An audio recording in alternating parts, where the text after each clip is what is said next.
So welcome everyone to our webinar on building resilience, part of the Skills for Success webinar series, where we look at some of the skills, some of the attitudes, behaviours and competencies that are most important to employers at the moment, particularly in a post-COVID workforce. And a bit of a reminder really that some of these topics as well have been based upon feedback from students like yourselves in terms of what they want to see, what content they want to explore. So quite pleased that quite a large majority wanted to explore resilience that bit further. And it's part of our webinar series in which we cover 8 different topics. And you can see that we've had several that have been and gone already. For any of you who did miss that, all of our webinars are recorded and uploaded to our YouTube channel, SRS Recruitment and Employability Expert. So you can watch them at your leisure there, and please let any of your fellow students and graduates know. In terms of how this webinar works, it's around about 45 minutes, possibly a little bit longer, depending on interaction from yourselves, because the idea is that it is an interactive session. We love to hear from you, love to hear your ideas and comments in the chat. If there's any Zoom polls, please do get involved. We'll probably take questions at the end of the webinar, so we do like to engage with you during the chat, but please save any larger topics, any burning questions till the end, where we'll do that overview. So that is how it will work today. And a couple of introductions. So my name's Helen. For those of you who don't know me, I'm the University Partnerships Manager for SRS. And I work with a lot of universities, a lot of students and graduates to help prepare you for the working world, to help give you that advantage in trying to secure the best placement and the best graduate role. Do that through these webinars, workshops, assessment centres, lots of different practical exercises. And I'm very sociable, certainly like to think of myself that way. So please do reach out to me on social media, particularly LinkedIn. Connect with me there and feel free to post any comments or questions my way on that platform as well. Really excited today to be joined by my co-host Bruce from the Outward Bound Trust. And I deliberately invited him to join me because a couple of years back I attended a workshop by Outward Bound Trust specifically on resilience, and I learned loads from it. Really inspiring content, so much so that I went back for more. And I think I've been to several of their workshops since. So I was delighted that Bruce could join us for these webinars. And I'll just let you introduce yourself a bit more. Yeah, built me up a bit there, Helen. So, my name's Bruce. I work at Estelle for the Outward Bound Trust. So I work purely with people in early careers. So that's people going from apprenticeships or going for their first jobs from graduations. So yeah, it's just purely people in that early careers sort of sector, and we run bespoke residential courses here, which basically focus on personal development and development in the way people interact with each other in teams. Right. Thanks, Bruce. No worries. Got a little bit of an echo there again. Yeah, I seem to have this influence on technology whenever I'm near it. So in terms of what we're looking at today, we're going to have a bit of an exploration around what is resilience, because there's lots of different things to think about there. What it specifically means for individuals, the importance of resilience to employers, what they're looking for and how you can demonstrate it to them, and some top tips and techniques around how to develop resilience. So that will be coming as part of this session. So I'm going to hand over to Bruce initially, just to kick us off with around what it's all about. I like that comment in the chat that's come up. I don't know who. I don't exactly follow football very closely, but thank you for the compliment. I should say, actually, with regards to the chat, if you could set it to all panelists and attendees, it just means that everyone can see your comments and questions. That would be really helpful. Thank you. Super. Basically, I just wanted to start with a short honesty piece from myself, basically. So I'm used to interacting with people on a very personal level. All the teams that we work with obviously come here and work in a residential context. So when this opportunity was made available to me, it was very much presented as a challenge by my line manager, because he knew that I'd be deeply uncomfortable with talking about a subject that I feel so passionate about, but in the context of a webinar. So I thought, you know what, I'm going to give it a go. I'm going to throw myself at this and work at being at my own comfort zone while delivering something that, you know, I feel I know a great deal about. So resilience is often defined as a person's ability to sort of rebound in a more sort of as a more strengthened and resourceful individual. But it's an immensely complex topic. And to try and summarize it, what I've done is I've created this chart that's in front of you in sort of the form of a flow chart. And in the center of that, we've got this sort of water tower, which is like this reserve of resilience. And we all have a degree of resilience. And what we do with that resilience is we sort of apply that when we're faced with some form of adversity. So you can see in the top of the chart, we've got the two sort of triangles sort of in opposition to each other. And when I think of resilience, I think of it in two ways. There's reactive resilience and there's a proactive resilience. And reactive is what we see when someone is being resilient. So that's sort of the coping with the setbacks or bouncing back from difficulties, those things in sort of the left-hand side of that flow chart. And that's sort of using up some of that resilience in order to sort of behave in that manner.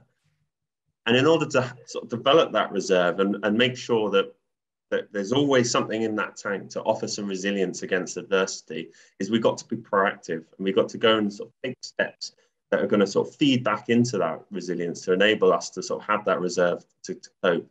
And we do that by sort of developing our comfort zones, challenging our mindsets, and working on our emotional well-being, and all of that sort of feeds back into that pool, and it's like a cycle. I've tried to sort of illustrate that here, but I'll go into more detail on these points further in the webinar.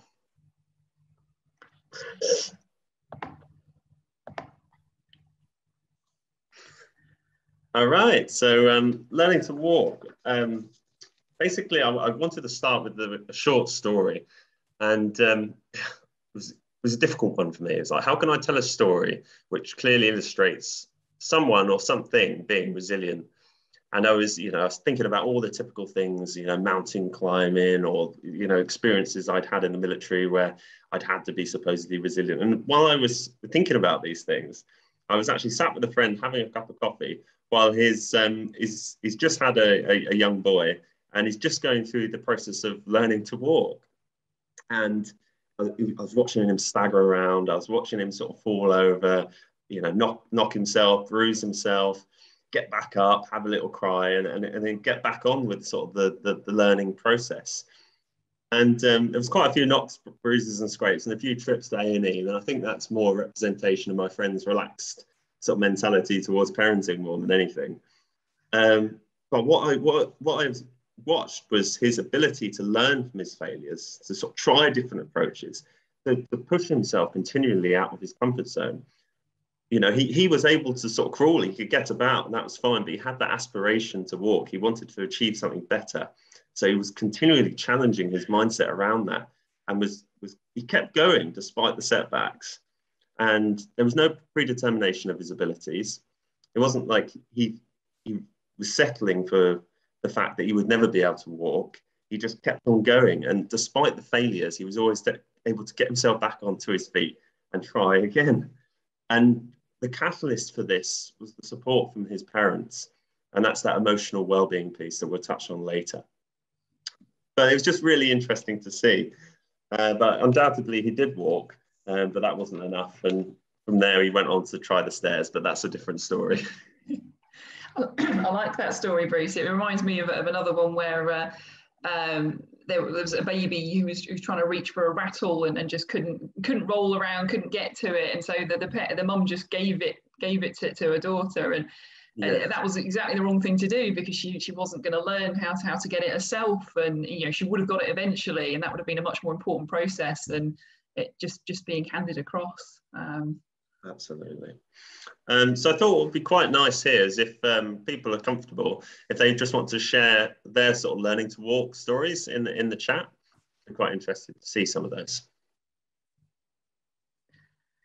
Yeah, don't be shy. There's we had some great examples in an earlier webinar of people learning to walk, going outside of their comfort zone. If I share one of mine, I think probably a more recent example. So I like to think that I'm relatively experienced in the higher education sector, but I was asked to present at a US conference, and that certainly took me out of my comfort zone, because I don't think I do know enough about that sector. You know, things operate very differently over in the US, right down to the length of degree programs, how the universities operate, lots of different paradigms and things to consider. So my first thought was, let's not do that, or let's ask someone else to do it. But that was like a learning to walk thing for me, because it was trying to break it down into like manageable goals of firstly understanding who my audience were, how I go about researching the industry, you know, watching some of the presentations to see how it's been done before, and I learned loads from it. And admittedly, I did admit to not having as much experience as some of the other people there, but what I got from that that will kind of reinforce my learning going forward was brilliant. That's kind of my little most recent example I can think of. Thanks for that, Helen. Got one there. Someone saying, I've never walked for 1 year straight until my father was trying to give me a coin, and suddenly I walked. Yeah. Okay. And you put one there, Bruce, about moving into a mentoring role. Yeah, with my work colleagues that I'd already developed, you know, previous relationships with. Yeah. So that was very challenging. Yeah. We've all got a learning to walk story, haven't we? You're all very quiet this afternoon. Maybe you've all had a bit of a late night, but yeah, please do, as we're progressing through the webinar, do share your learning to walk stories. We're always interested to hear how people have kind of pushed themselves out of their comfort zone. Definitely. So yeah, moving on from there, the importance of resilience as individuals. So I think what I want to touch on here is we all do have a degree of resilience. We've relied on that to go through the challenges in life, whether that's completing school, in education, working towards your graduation. You've all relied on some degree of resilience already up to this point to get where you are.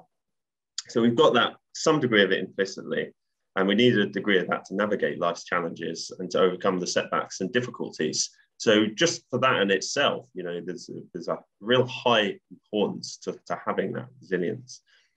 But what you need to do in order to develop that further and to recognize the importance is look at those times in your life where you were resilient and ask yourself the question, you know, were you being resilient? You know, were you thriving during those challenges, or were you just purely surviving? And were you able to contain that setbacks, or did negative parts of those setbacks bleed out detrimentally into other areas of your life? And what being resilient will enable you to do is thrive more of the time.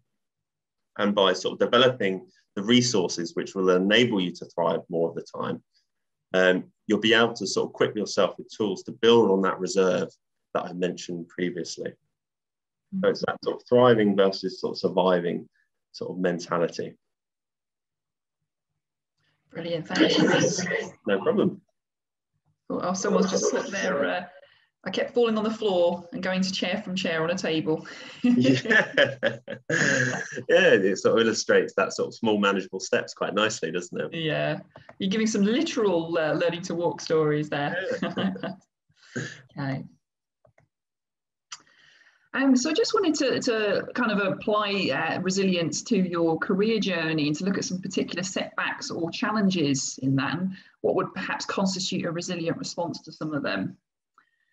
And probably one of the most common ones you'll experience is applying for multiple jobs and not progressing, not moving forward. And for me, a resilient response would be to take that opportunity to reassess your approach. You know, are you targeting the right opportunities? Are you submitting a few high quality tailored applications, or are you just sending off a lot of generic ones? Thinking about what can you do differently? And it may be the time to be that bit more open-minded about exploring roles in other areas or other industries that you wouldn't have normally considered. And I know there were a lot of students last summer who were joining virtual internships in sectors that had nothing to do with their degree, but they were just seeing what was out there and being open-minded about what opportunities could come their way. Another setback may be that your internship or placement gets cancelled. You'll want to let the employer know that you're still interested, make a point of following up with them in the future. But depending on the circumstances, unless they said it's still happening imminently or may have just delayed it, don't necessarily wait for them. How can you use that time to better effect? And that's when you can be identifying those online courses and those other internships that you can attend. And there are a lot of them out there. I saw one for KPMG where you could apply for, and it was all a virtual workshop. What you learn from it in terms of hypothetical work situations, and you also got a certificate at the end of it. That was all quite a valuable additional stuff for your CV. A lot of universities have also substituted placements with experiential learning around some hypothetical projects and work-based scenarios or practical exercises, assessment centres and things like that. Another test to your resilience could be failing to pass a stage of the recruitment process, which is always worse when you make it really close to the end. You may have received some constructive feedback. One that's I commonly hear is that someone's been told they were too quiet. They didn't get their points across. They weren't vocal enough. And some people can be quite defensive to this type of feedback. They'll blame more dominant members of the group. But when you do get feedback like this, try not to take it too personally and realise that any feedback, whether it's good or bad, it's essentially a gift. Think about what you can do with that feedback, how you can use it to perform better in the future. So for this particular example, think about why people thought you were quiet, how you can change that. And put yourself into similar scenarios where you can practice being more assertive and more vocal. Now, it's equally as frustrating when you get no feedback, particularly when you ask for it. And admittedly, it may be difficult for employers to give everyone feedback if they've had a high volume of applications. So where it's not possible to get that feedback, look for how you can get it elsewhere. So can your university career service review your application before you submit it? Can you take part in practice exercises where you'll get written feedback? Just take any opportunity to reflect on your performance. So even if you aren't successful and the employer doesn't give you feedback, take that time out yourself to think about what you did well and what you could do better going forward.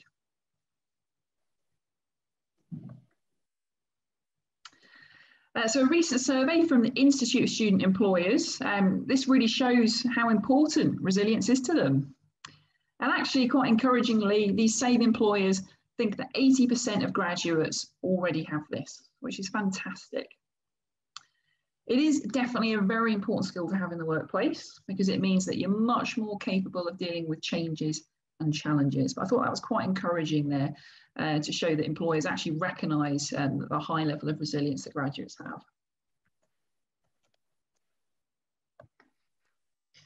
So how do employers measure it? And resilience is likely to be tested at various stages of the recruitment process, such as online tests and game-based assessments. And this is an example that I've used before, but there was one employer where candidates had to complete a game at a number of levels. And despite almost getting to the end, if they failed one level, they were taken right back to the start. And the test was around how much they persisted before moving on to the next exercise. How quickly they gave up, what they tried to learn from having failed, how they moved forward. And resilience will also be tested in group exercises, where they'll see how you react to various issues and setbacks. So thinking about a typical group scenario, you might be given a budget, an objective that you have to achieve, and then halfway through that group discussion, there's a setback, perhaps your budget's cut, the parameters have changed, and it's how you deal with that, how you react to it. And there's bound to be some interview questions as well aimed at assessing your resilience. Things like, when have you made a mistake? What did you learn from it? When have you taken a risk? And what was the result of this? Or things such as, like, how do you cope with pressure? And when you're answering these questions, think about providing unique examples. So I did actually do a lot of screening of application forms recently, where there was a question around a recent challenge that they'd encountered and how they dealt with it. And a lot of graduates used what was essentially the same example about adapting to online learning. And that is a good example, and it certainly does showcase resilience, because you're having to change and react and adapt. But because everyone was using that same example, it wasn't unique. So just try and think about how you can make it more unique, put a slightly different slant on it. And something that stood out for me was I had a fashion student who typically would have completed their assignment by using university facilities, university cameras and equipment. Lockdown meant that they had to use apps instead and get their family to model their clothes that they designed. And they just put a bit of a personal spin on it and made it kind of showcase their personality a little bit more. So do use those unique examples to help you stand out.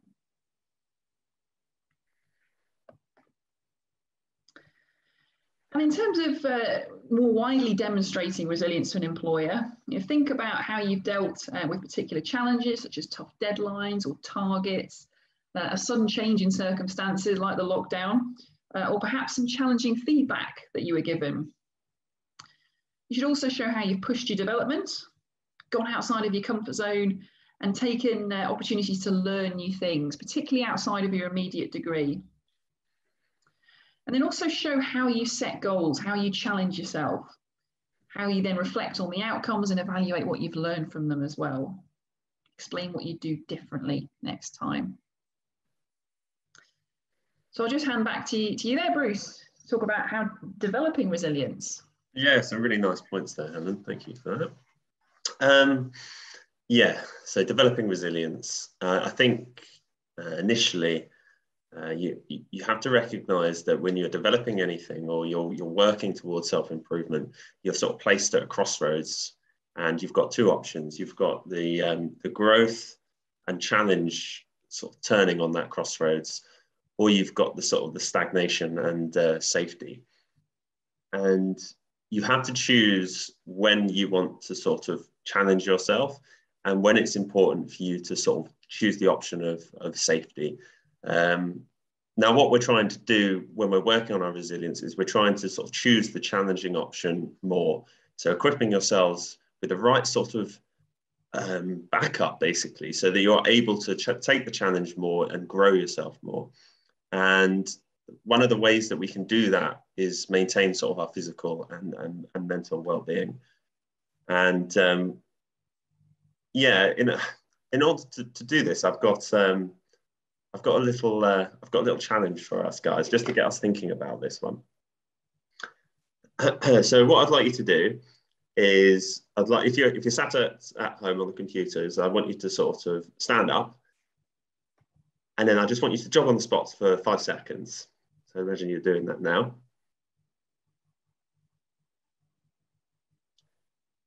Super, and then I want you to sit back down, and then I want you to think quickly about the colour of your front door back at home. Okay, now you've thought about that, I want you next to think about a film that you've watched recently that made you really sad. And then I want you to think about that sad movie and what made you sad about it. Now, the purpose of this exercise is to recognize that doing stuff physical is often seen as you require some resilience, and it's a resilient act to do something physically tough, run up a mountain or do something similar. But in actual fact, thinking is hard, but feeling is harder. And once you've got the awareness that feeling and actually feeling certain ways actually has as much drain on you, if not more, than doing something that's physically tough, then you start recognizing the importance of working on that part of your mental well-being. And what I often say is, you are not your feelings. And if people want to get more information on this, then the Chimp Paradox is a really good book here to sort of like get some more information on this.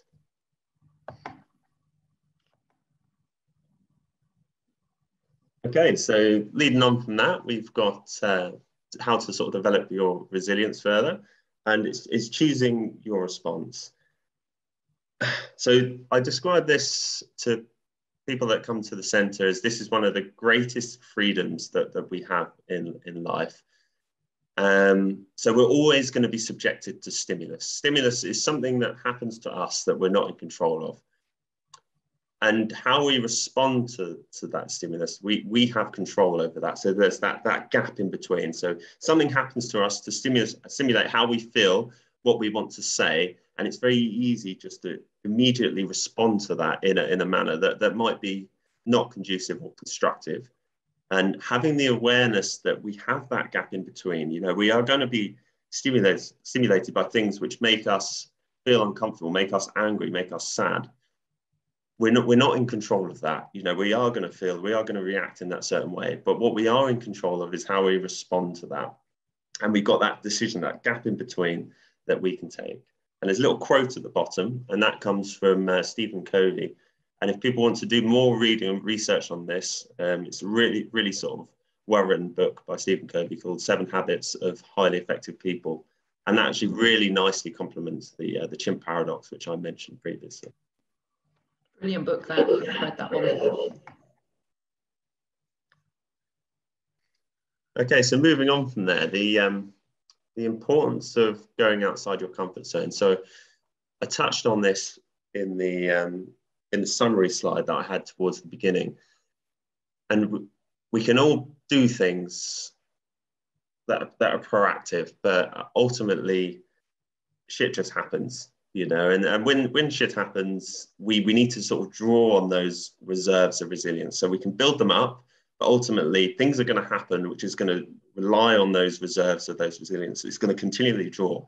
And even more frustrating is that failures don't often happen just as a one-off.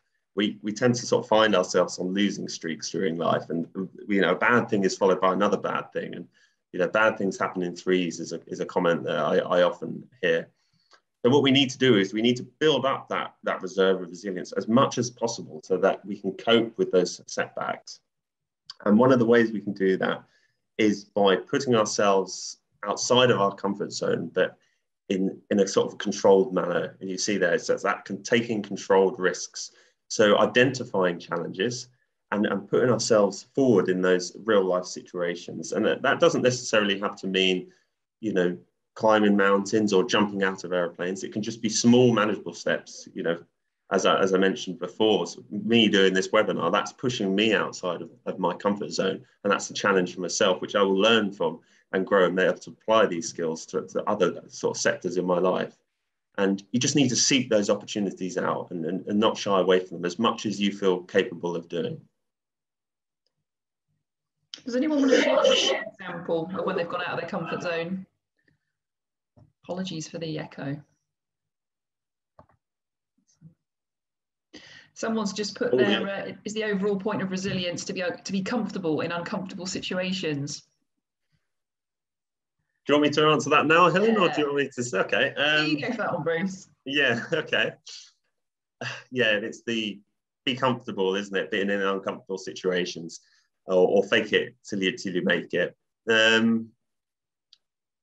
So I believe it's one of the ways that we start. So we start building our resilience by putting ourselves in uncomfortable situations so we are more comfortable in that given position. But what we're doing basically by doing that is if we do it enough, and it doesn't happen straight away. So for instance, if you're afraid of putting your point forward in a group setting, if you do it once, that won't build the habit. That will just be a one-off. You have to sort of repeatedly do that. Keep pushing yourself in that area of putting those comments out in a group setting. Because what you're doing ultimately is you're stretching your comfort zone. And the way you do that is by putting yourselves in uncomfortable situations. So you are going to feel uncomfortable to start off with, but ultimately, if you do that enough, you'll actually find that you become comfortable in that situation and that no longer stretches you anymore. You've developed your comfort zone. So at that point, you have to seek out fresh challenges and sort of grow in different areas. Brilliant. Thanks, Bruce. No worries.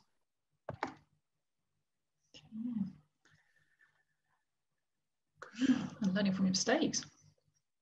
Yeah, learning from your mistakes. So yeah, this one's quite interesting. So what I've done here is I've put a scale of 0 to 5 with some statements, and the statements on the left are more aligned to fixed mindsets, and the statements on the right are more aligned. Now, it's very easy to think of this as black and white. You know, you either have a growth mindset or you have a fixed mindset. When the reality is it's more like a continuum. So we'll all be somewhere between that scale on different, not so much statements, but in different parts of our life. And what you need to do in order to develop more of a growth mindset is ask yourself the question, you know, when faced with something that makes me more of a fixed mindset, what do I need to do to have more growth characteristics or behaviors? How can I reframe my ability to shift my mindset? And by shifting it more towards that growth, and it's all we can do is try and push towards that growth end of the spectrum, you're going to start developing your resilience, because the way that you receive the feedback, the inputs, will be in a more constructive manner to sort of grow yourself. And a way I often like to think about this is when we look at people that are succeeding or getting the jobs that we apply for, or getting the things in life that we desire. And it's very easy to be envious and think those people are just better than you. But in actual fact, they might have just failed more. And they might have just put themselves in those situations where they failed more and were able to grow from those failures and adapt more of a growth mindset. Anything you'd like to add to that, Helen? Yeah, no, I'd agree. And I'm going to share a bit of a visual of that. I think social media is particularly bad for seeing people's successes and achievements. And that's what people shout about most of the time, I would say. But you don't see everything that's led up to that point, all the mistakes they've made, all the setbacks they've had. And I think it's just so important to focus on your own growth mindset rather than comparing yourself to others. And something I talked about in a previous webinar was, you know, don't see yourself as the finished article. You know, you're a work in progress. You're always learning. You can always continue to keep building on your resilience. But yeah, definitely you're going to keep making mistakes, and the most successful people can carry on making some quite big mistakes in their careers. Bounce back. Yeah. Okay. Watch a little quote there from James Anderson. That was another one of your references to look at, wasn't it, Bruce? Yeah, that's right. Am I still with you, Helen? You are, yeah. Oh, fantastic. Your face is frozen on the screen, but you're still with us. Yeah, I've got sort of a revolving sort of blue thing of doom. So I was like, that's it, you know, I've probably dropped off. Yes, so that, yeah, if people want to sort of learn more about that, then this guy is a really sort of good place to start. And it goes into some real depth about ways that you can reframe your mindset and questions that when you're faced with a fixed mindset mentality, you can ask yourself, which will help you sort of push yourself towards more of that growth mindset. So really useful stuff if people want to look at. Thanks very much. No worries. So moving on to some other areas in which you can develop your resilience, it's really important to build an effective support network. And this is something that keeps coming up in a lot of our webinars with regards to motivating yourself and just building your confidence overall. And I really like this quote from a social psychologist, Dr. David McClelland, who said, the people you habitually associate with determine as much as 95% of your success or failure in life. 95%, I found that really quite high when I read that, but it does make sense when you think about it. And think about who is in your support network, not just limiting this to work or university, expanding it to include friends and family. And I always think it's quite a useful exercise when you kind of sit back and identify who are your drains and radiators. So your drains are the people who you know, perhaps putting you down, or perhaps always suggesting barriers, things that could go wrong, you know, with some of your ideas and the things you want to do. You know, they tend to be quite negative. And then the radiators are the people who energize you, kind of reinforce your positive perceptions, or encourage you to do those new things.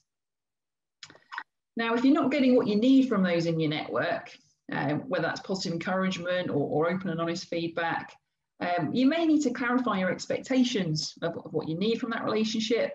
And you might also need to extend your network to include more radiators, or to include more people who can help you in specific areas. And I know that someone in the webinar earlier this week said that one of the people in their network, one of their biggest drains was their parents. They're very open and honest about that, and that's certainly the case for quite a few people. But I think it's about knowing who to listen to more than others, and actually appreciating that some of the drains, some of the people who do pop up with reasons as to why you shouldn't do things, who suggest barriers, you know, some of their intentions might be good ones. They just want to protect you, or they're worried about you. But yeah, once you know who those radiators and drains are, you can decide, you know, who you want to listen to more, who can have that bigger influence on you.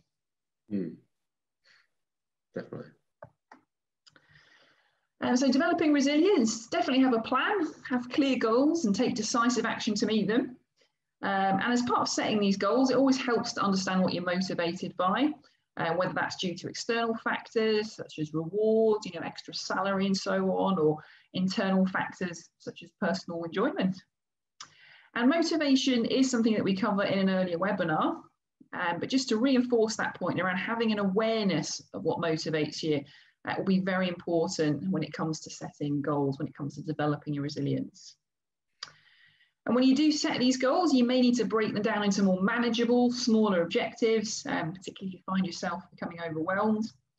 It's important to take a step back, think of possible solutions. Some people actually have a personal resilience plan, which consists of very specific steps to make them more resilient, to make them more proactive and flexible. And this plan, you know, might include points such as exercise, signing up for any opportunity, or making a new connection, something that's going to push them out of their comfort zone. And thinking about these goals, you know, whatever they are, just make sure they are SMART. So thinking about them being specific, measurable, achievable, realistic, and timely. Sorry, Bruce, did you have anything you wanted to add there? No, not at all. What I've done is that in the chats comment, I've just put something that I use as a really powerful tool towards goal setting. So if folk want, that's there for them to read. Brilliant. And I've just included this visual here, a bit of what I was saying earlier. It's far too easy for us to compare ourselves to others and see ourselves as failures by comparison. But we just need to remember that what people mostly see, or only see in some cases, is success, and not the persistence, the failure, the disappointment and hard work that has gone into this, as shown here by the iceberg illusion, where, you know, you just see the iceberg above the sea, but not the bigger part of it underneath. And there's loads of famous quotes out there about resilience, but this is one of my favourites from Michael Jordan. I'm sure you all know who Michael Jordan is, very famous basketball player, where he said, I've missed more than 9,000 shots in my career. I've lost almost 300 games. 26 times I've been trusted to take the game-winning shot and missed. I failed over and over and over again in my life, and that is why I succeed. And I just, for me, I thought that really summed up resilience. Yeah, really nice. Yeah. And just to kind of finish really by saying that, you know, a lot of employers, a lot of people out there recognise that your generation is actually very resilient. You just might need the tools to help realise it. And to remember that to fail is deeply human. Everyone will fail at some point in their lives. And you need to learn to be okay with making mistakes, whether big or small. It's a very important skill that's going to help build your resilience, but also your future success.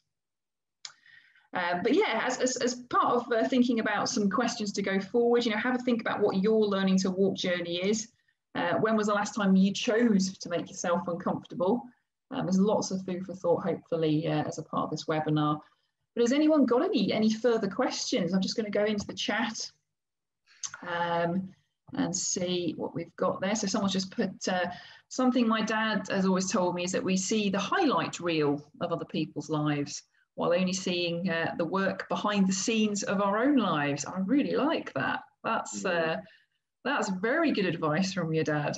Very good. Yeah, and deleting my Facebook helped a lot too. It is, yeah. It's in terms of social media can have a negative influence on you. It can also have a positive one, but it's just about managing it. Yeah, and as long as you know what you're looking at isn't always a true representation. Yeah, just having a little look through. Feel free to post any more questions there. Someone's put a great question there. How do you identify a work environment that promotes building resilience rather than places that don't tolerate failure? Okay. Questions at an interview. Yeah, I love that question actually. So that to me says that you're keen to know how to suss out whether your future employer cares about building resilience. For me, if I wanted to find that out, I'd probably want to talk to people who've worked for or work for that organisation, just to sound them out on perhaps some mistakes they've made and what the reaction of their employer was to that. I don't know whether that's something possibly Glassdoor could help with, but you do want to talk to people to find out what their experiences have been of working there. It could be that you ask a really direct question about that. You know, what would happen if someone in your team made a big mistake on a client project? You know, you could actually ask that, perhaps not in the interview, but you know, just in those preliminary stages, where if there is an opportunity to talk to some alumni or people who work there. And I think as well, it'd be about whether it's some actually employers, resilience does feature as one of their values. You know, it's really quite in your face sometimes, the work that they do around that. There's, when I was looking into some employers, they actually have like these hubs, these discussion forums where they give people the opportunity to go ahead with their ideas, to experiment, to make mistakes, and then they come back into that hub to talk about what they've learned from it. I've seen a few initiatives like that with some employers, some evidence of that. Anything you'd add to that, Bruce? No, I really like that actually, Ellen. One thing I would add is talking with a lot of employees through the centre is something that they highlight very often is reflective practice and including that in your CV. So if you include you know, an event or something that you're working for, something that illustrates basically a reflective practice and a genuine, authentic point of where something didn't work out as desired, you were able to reflect on that and with a growth mindset, apply some things that enabled you to overcome that in a productive manner. Yeah. But yeah, really nice what you touched on there, Helen, about you can do a lot of research on companies now. A lot of this stuff's online, you know, the values, the behaviors that they want people to have, that they're looking for. All of this stuff is readily available and accessible online. Yeah. Although, yeah, so you do have to check that they live it as well. Oh, yes. Sure, yeah. Someone here has put up, I've never won or been successful in anything, and I don't have any radiators. How can I look at this journey as something that will make me reach to success? How can I believe that it is a positive thing? So quite open and honest there about how you're feeling.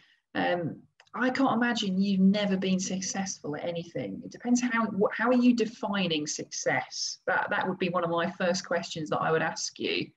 What does success look like for you? Because if you feel like you're constantly failing, perhaps you're setting yourself unrealistic goals. I'd want to have a more detailed conversation with you about that. Or what would you throw in there, Bruce? I mean, yes, definitely. There's a lot of layers to this, isn't there? And yeah. I think increased understanding is really important. But I think, yeah, this largely pivots off what you're saying there, Helen, and it's just that ability to reframe.